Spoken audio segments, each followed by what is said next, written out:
Alrighty.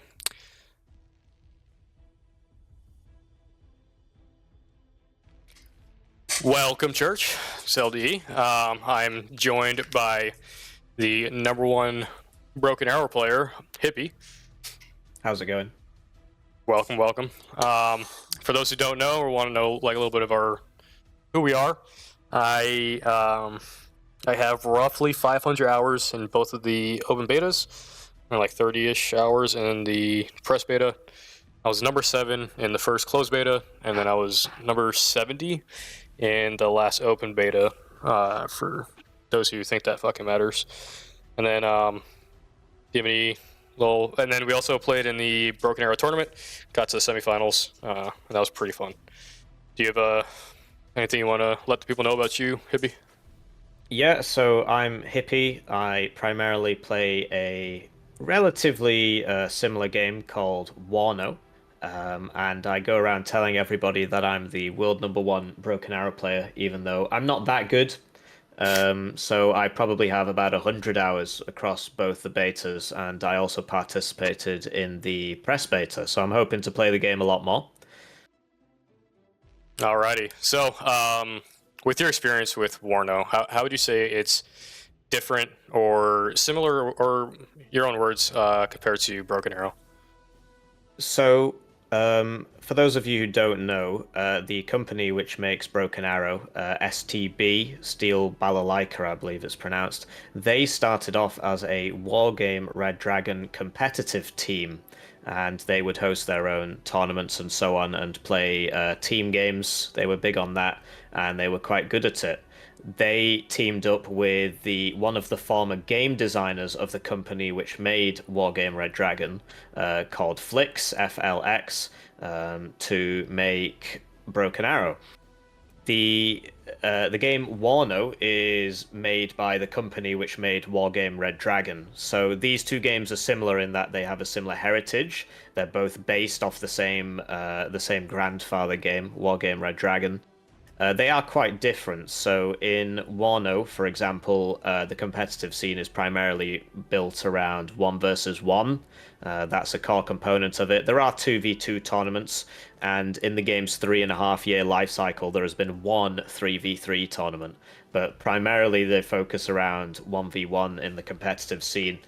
The game's different in a number of ways. The main thing is that you get more units. You get more units in Wano, and that allows you to be more of an independent player. So you've got enough points to buy anti-air, tanks, artillery, etc. in quite a large quantity. And so you can be a sort of one-man army. Whereas in Broken Arrow, you don't get as many units, which forces you to rely on your team more, so that they can bring the parts of the combined arms that you can't bring in sufficient quantity. Okay. Alrighty. Sweet. So, we're going to shift into the main topic of this discussion here, which is the state of the competitive scene. So, how has the competitive and multiplayer scene, like developed so far in your eyes? So I know of a few projects. There's one hosted by BA Hub, which is a website where you can. It's like a third-party website where you can look up Broken Arrow stats and so on and build your decks. And they're trying to host some tournaments. So I believe once the game comes out, they'll be hosting some 5v5 tournaments. There's also the Russian scene has something called ACORE, ACORE. They're also intending to set up some tournaments. I know the Chinese scene has some tournaments as well, but I don't know the name of it. Yeah, so for the most part, the only real tournaments we've had so far is the one that happened during, I believe, the last open beta, which you participated in. So I'd be interested to hear how that went for you, how it was organized, and how that worked out. Yeah, so it was a good time. My memory fades because I've had multiple TBIs throughout my military career. But if I remember correctly, there were 16 teams, and then I think it was best of 1. But there was a winner's bracket and a loser's bracket. So if you lost, you just went out of the winner's bracket into the loser's bracket, which I wasn't too big of a fan of. I like the show up to play. If you lose, you fucking lose. There's no losers bracket, you know. You're just a fucking loser. But it was good. We had to make some changes for the meta to make it so that it wasn't so oppressive. Like the CAD 1500s, you can only have one of those, or you can only have one plane that had the CAD 1500 on it per person. So at max, there was 5 planes with the CAD 1500s, and then the same thing for like the JDAM 2000s. It was the same thing on both sides. And it made the state of the game a lot more healthy, and it felt a lot more competitive because of it, because you had more tactics and just getting everything blown the fuck up, which was nice. And then it was great to see just like how good the game could be. Like it was obviously like the losses were because of just skill on both sides of them just playing better. For all the games I partaked in, at least, there's nothing where it was like dumb luck or something like that. It was just someone got outskilled in some way or out tacticked or something, and it was nice to be able to partake in that. I loved it. Big shout out to Yeet Machine and to Martin for organizing it, even though it was my little my thought baby. But this kind of brings me to my next question for you as well. We had Nice Guy and Saucy. They brought up that competitive for Broken Arrow, in the sense of like tournaments and all that kind of shit, is not possible, because in order for it to be possible, you would have to have everyone playing the same exact units to the T, and then both of them playing Russia. I disagree with that. I disagree with that entirely. But I just wanted to know what your thoughts were before I keep yapping here. Yeah, so Nice Guy and Saucy, as well as you and I, we participated in the content creator beta in April, so it's sort of the most current version of the game that has been available for open access.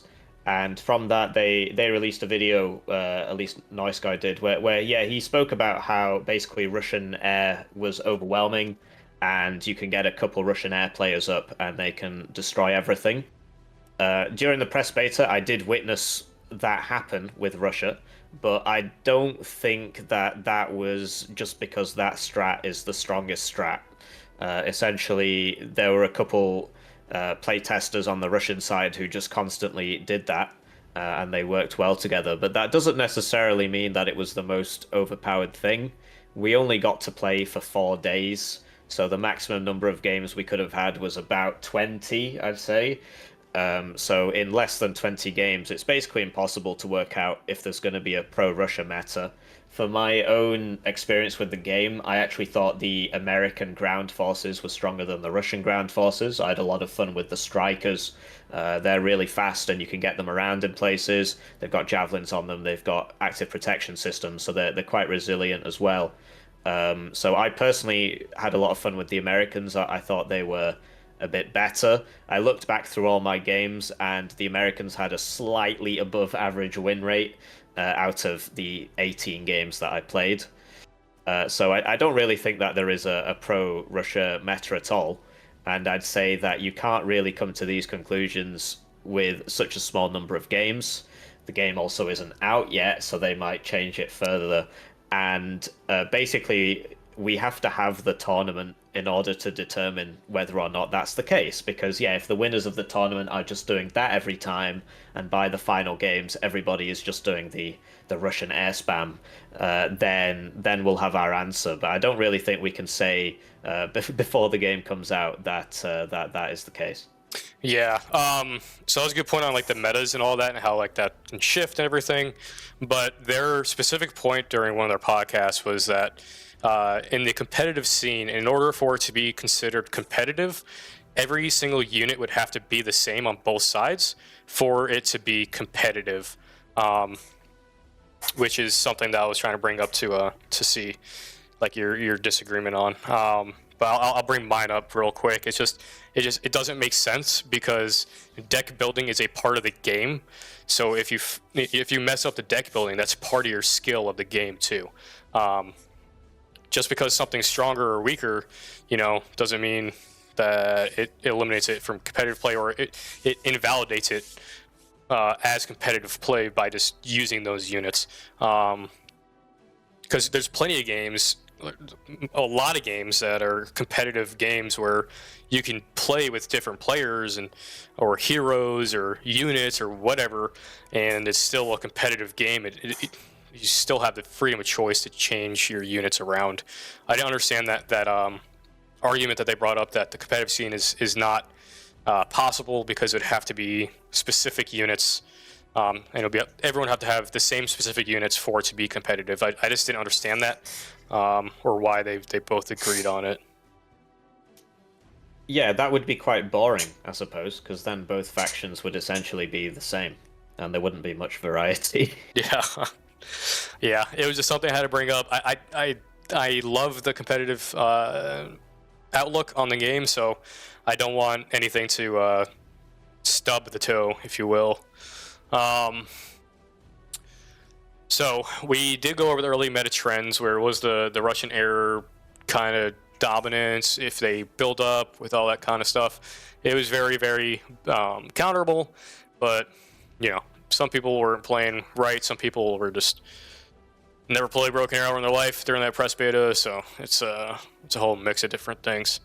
We're gonna shift into the game balance and a little bit of a meta discussion here.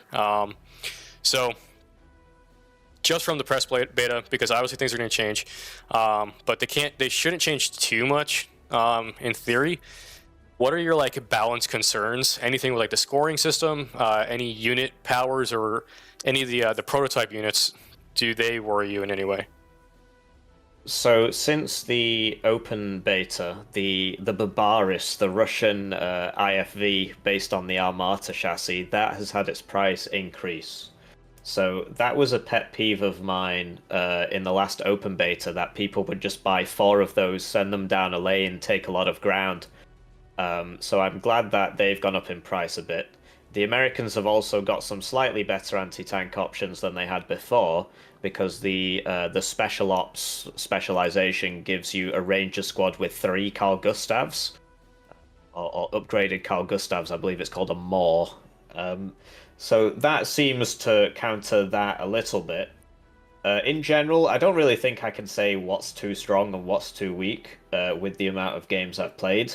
I saw a lot of different strategies. I thought the game seemed pretty dynamic. Part of that was just because we were all trying new things, as you pointed out, and there was a massive variety of skills on display. We had people who were from, proper games journalist magazines who had just never played the game before, and they were coupled with developers who were very, very good at the game and would get 7-1 KDs.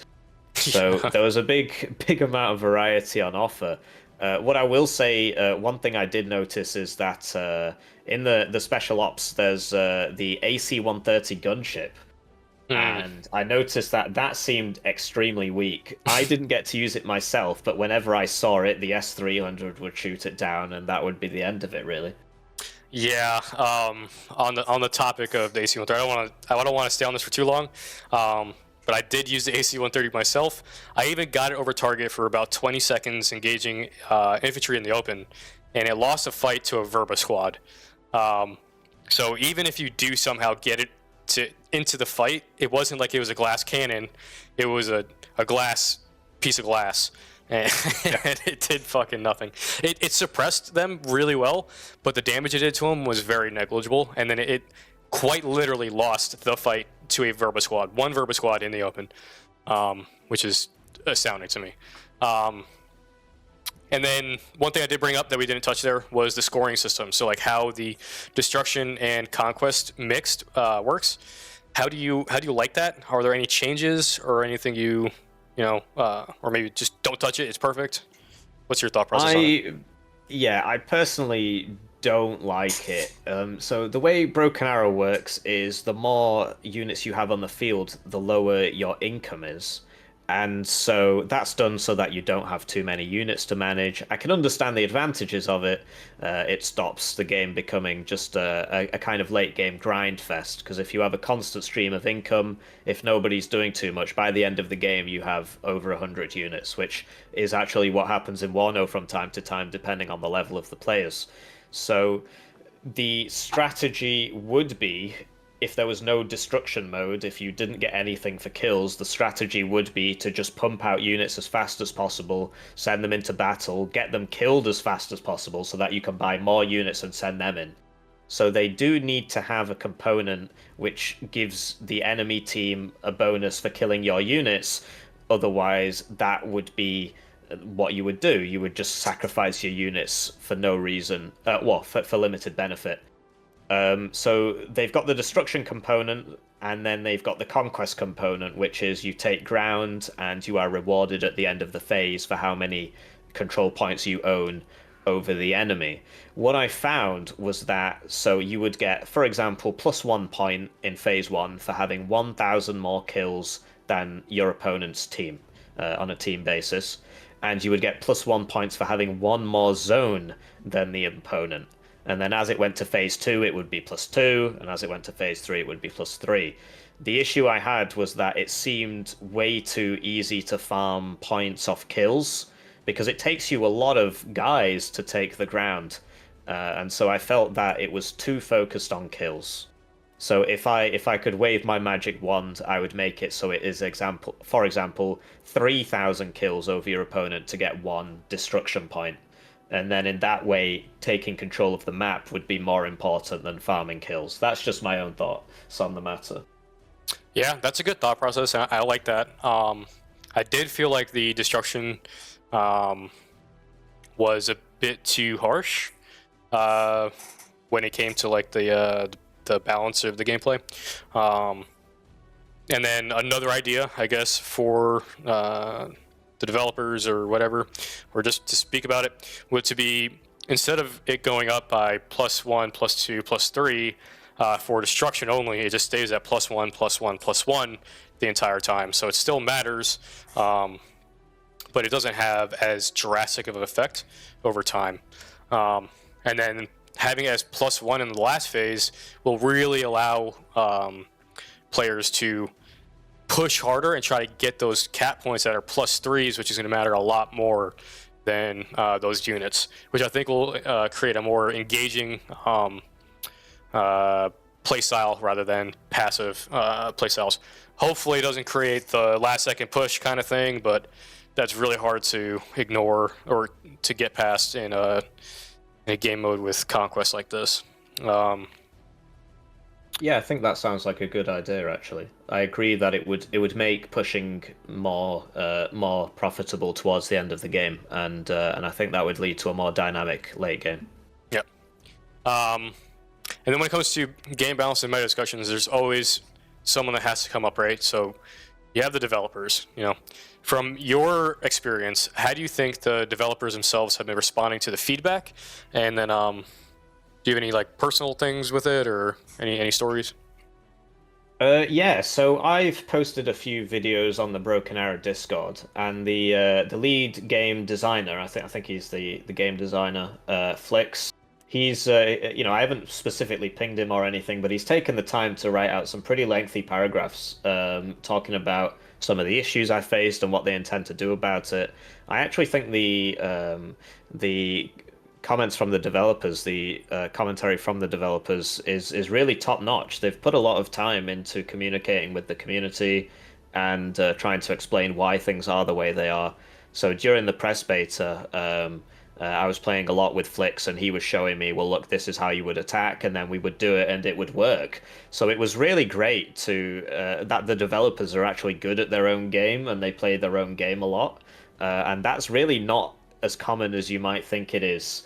Certainly the game I come from, Wano, the developers would rather just develop the game. They don't spend too much time communicating with the fans and so on. So it's good to see. Yeah, they are definitely very active in the community, and I appreciate that a lot. I think it shows that they actually genuinely care, and I do think that they really do care about how this game's coming out. And then like I feel like they do take all feedback seriously, no matter what it is, left field or right field, or even just like minor stuff. I remember when they first showed off the airborne units, I brought up that their uniforms just looked all ate up. And I was like, dude, like I can send you my uniform because I'm active duty, paratrooper myself. Like, please fix this so we don't look like absolute goobers out there. And then they did. They upgraded. They updated it. Our helmets are in. Our pants are in. The plate carriers we use are the ones on there. I'm pretty sure it's the ones that are in. It was nice. It was cool to see that like come into fruition. Like just from me being like, hey man, this looks fucked up. Fantastic. Yeah, it's pretty cool. Obviously, you'll like never see that shit in game except for the armory, but it is cool that they put the effort into it. But anyways, so let's shift into our next segment here, which is competitive play with the strengths and weaknesses, which we kind of did go over, but we have some more things to bring up here, right? So, in your opinion, what does Broken Arrow do well compared to other RTS titles, like customization, scale, or accessibility, or maybe something else? You hinted on the accessibility. I think that's a big part of it. So basically, in Broken Arrow, you don't get as many units. The units tend to have more active abilities than. So I draw from what I know, so I'm comparing this to Wano. The units tend to have more active abilities than other RTSs like Wano or Age of Empires, for example. And so there is still a lot to do, but it's quite. I'd say accessible is the right word. That you can get a friend into play and he can just buy tanks all game. And it's 5v5, so it's a bit lower pressure than a 1v1 would be, and you can be with him on that part of the map, and you can fill in the gaps in his forces. So yeah, I do think it's quite accessible. The customization is really interesting. So in in Broken Arrow, particularly the plane loadouts, you get a huge amount of customization on what you can bring on your planes, which I think is really interesting. So I think that's something it does well. The focus on the team play could be a good thing or a bad thing. So 5v5 is it's difficult to organize a 5v5 tournament. I mean, you'll know more about this than me, but like I said at the start, the reason why in Wano it tends to be 1v1, 2v2 is because it's very, very difficult to get 10 people together to play a game for a 5v5. And so that can make it quite difficult to organize games. But what I will say is that, so if you compare BA to something like Dota 2 or League of Legends, those are 5v5 games, and they have absolutely massive competitive scenes. So it's definitely possible. Yeah, no, I completely agree. I do have some key points I want to bring up, comparing for like Warno to Broken Arrow. So over the last couple of days in my Discord, we have been playing a lot of Warno, just because we don't have Broken Arrow play, and I felt I felt so much. What's the right word here? I felt like I was nerfed with my infantry play because the routing and the shock system, there was no counters to it, unless I'm just. Again, I'm not Warno Pro or anything, so maybe there are counters to it. But like, there was nothing I could do if my guys were routed. They were just running the fuck away, and then they're essentially useless for however long that is. And then like in Broken Arrow, if my guys become pinned down, I can either use a smoke for all my infantry units, or I can sprint to lose that fucking the nerf, but I can't shoot my weapons while I'm sprinting. So. I mean, I like the what's the word? Like the ability to do things more. That's probably not the right word, but sure, people. No, I think that is a good point. So when you compare, so both of these games are based off Wargame Red Dragon, and the big difference in Wano from Wargame Red Dragon was that you had smoke on your vehicles, so you could press the smoke button and it would pop smoke, and then you could get out, you could save yourself. Whereas in infantry, that's not really the case. There are one or two infantry units that do have smoke, but it's kind of difficult to use.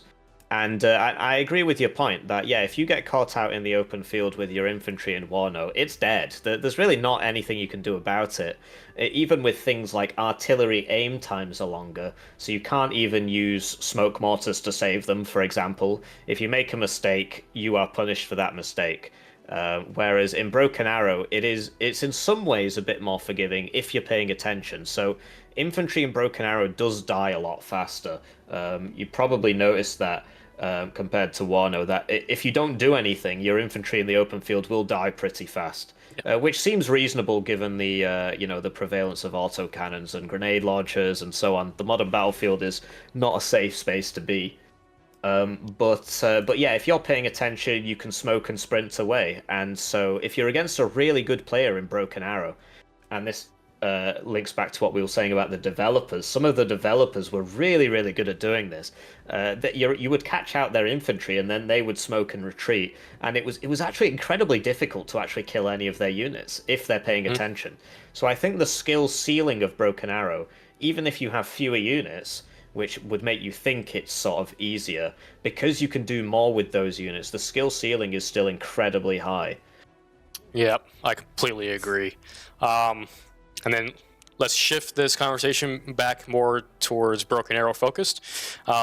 During your time with all your time playing Broken Arrow so far, what, in your opinion, like what are going to be the weaknesses or growing pains? Is it going to be like cheating, balance, learning curve, a mixture of three, or maybe something else? Yeah, so from a general sense, we did see cheating in the last open beta. The developers have confirmed numerous times that the full game will have some sort of anti-cheat. And so, we hope that that is successful. And it will be successful for at least the first few weeks, months, right? Because it takes time for these guys to develop their hacks and so on. So, for example, in the last open beta, the hacking only really became a big problem in the last couple of days. So yeah, I don't know about cheating. We just have to wait and see. In terms of the balance, once you get, several tens of thousands of games played, then you start to figure out what's overpowered, and then various YouTubers will make videos telling everybody what that is, and then you'll begin to see that everywhere. So it depends on how often they patch the game. Because if it's once every few months, then you're going to have periods where the game might be somewhat unbearable to play in the last few weeks before the patch comes out. But if it's once a month, for example, or just a bit more, a bit faster, typically you'd expect more frequent patches near the start, and then as the game stabilizes, it would need to happen less often. Yeah, it just depends how fast they update the game. So it depends really. So this studio hasn't, to my knowledge, hasn't released a game before. I know that the game designer Flix, he worked on similar games, the Wargame Red Dragon and Steel Division, which is a World War II thing, which is similar to those games made by the same company. And yeah, we just have to wait and see. Really, it really does depend. The high asking price for the game is going to put a lot of people off. I believe it's is it $50 or $60? It's $50 for the base version and $60 for the Vanguard edition. Yeah, so it's $50, and it's a bit more expensive because of the conversion rates if you're in Europe. Just the euro or pound to dollar conversion sort of leaves us reeling a bit. So it's a high asking price, and RTS games are quite niche. What I will say is that I think they really have broken through to the mainstream with the marketing in this game. So, for example, the Broken Arrow Discord has something like 59,000 Discord users, whereas the Eugen Systems Discord, which is Wano and all the games that came before Wano from the same company, has 19,000 Discord users total. So even though the game isn't out yet, it's already reached a much larger audience. And part of that is the setting, and part of that I think is the marketing. The marketing guys that are doing a great job. So as long as there's enough players, the competitive, the general multiplayer scene will be absolutely fine. Because if you press search, you want to be matched with people who are near your rank, and so you need as big a pool of players as possible. Because the way RTS games die, and you'll have seen this with lots and lots of niche titles, is basically the pool shrinks and shrinks and shrinks, and all that's left are the really good players. Anybody who buys the game comes in and gets smacked and then doesn't try again. So as long as the game has a lot of players, the game will continue to have a lot of players, and it will be very enjoyable. So hopefully they can build on that success with regular updates and so on. Yeah, that'll be nice. I think rank resets too will help it out to get everybody out on the same level, and then Yeah, sorry. Anyways, so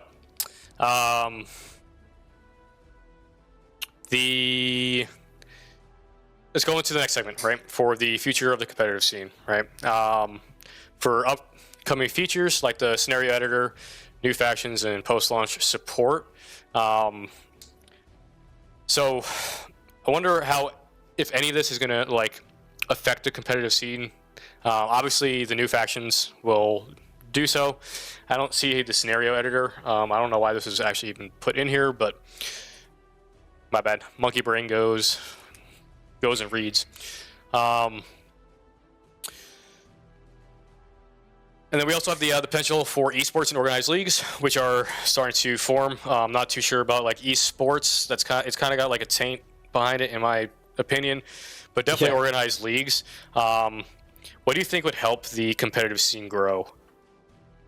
So, developer interactions are very useful. I noticed that in Broken Arrow, you can like reskin your infantry units, which has limited utility when you're playing so zoomed out. But if you look at something like, I think War Thunder does this, whoever wins gets like a custom skin or something like that. And it's just, it's a very small way that they can produce like a prize for the competitive scene, get a lot more people interested. Just a little bit of developer interaction. The developers can also join said scenes, right? If the developers were to play in a tournament, that would be really cool. That would get a lot of people interested. You mentioned the scenario editor. I actually do think that it is an interesting thing for the scene. So, for example, I would really like to play some 1v1s. And I've been told by Flix, he even said he'd show me how to make it when the game came out, that it will be possible to make a 1v1 competitive mode where you disable the income scaling and have it just be about taking the zones. People will be able to put their custom decks into the 1v1, so you can bring your own custom deck to the 1v1, which is it'll be a stripped down version of one of the existing maps, because the map has to be smaller if there are fewer players. You can change the starting incomes and so on. So I think that really can unlock the potential for longevity in the scene. So, for example, let's say the scene decides that something is broken, and maybe the developers might disagree, maybe they're a bit slow to respond.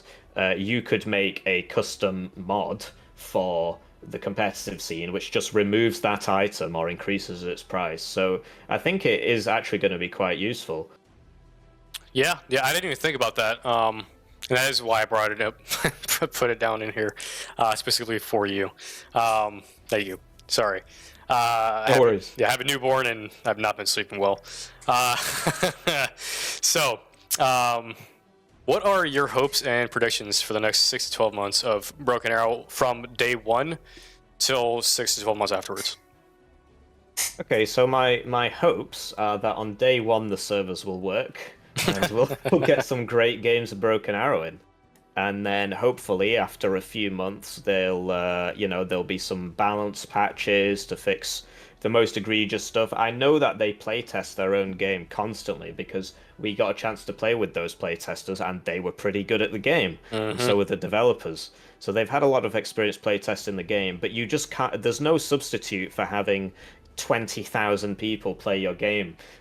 You just get so much more data from that. New metas arise, people find things and then they talk about them, and so there's no real substitute for that. So hopefully the launch is smooth, hopefully they deal with the cheating problem, hopefully the performance of the game gets a bit better, because if the game could run better, to tell you the truth, I wouldn't say it runs terribly, but I wouldn't say it runs amazingly either. And the more powerful the hardware you need to run the game, and you combine this with the high asking price, that just cuts down the number of people who are going to play, because either they can't afford it or they can't afford the hardware needed to run it. So hopefully they work a bit on the performance, hopefully they sort out the cheating thing, and hopefully they just keep developing the game. I'd love to see like more nations.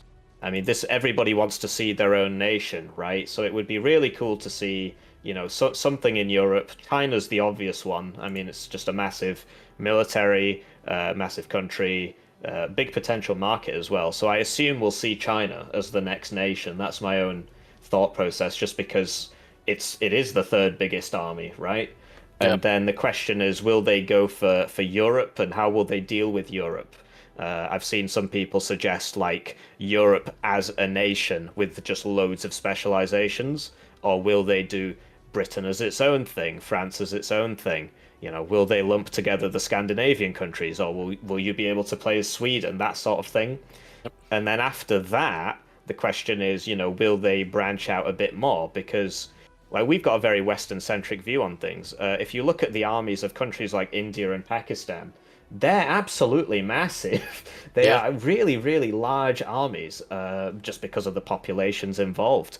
So it will be interesting to see if they go for some of those. I wouldn't say less known countries, but at least less thought about in the West. Yeah, those are fair points.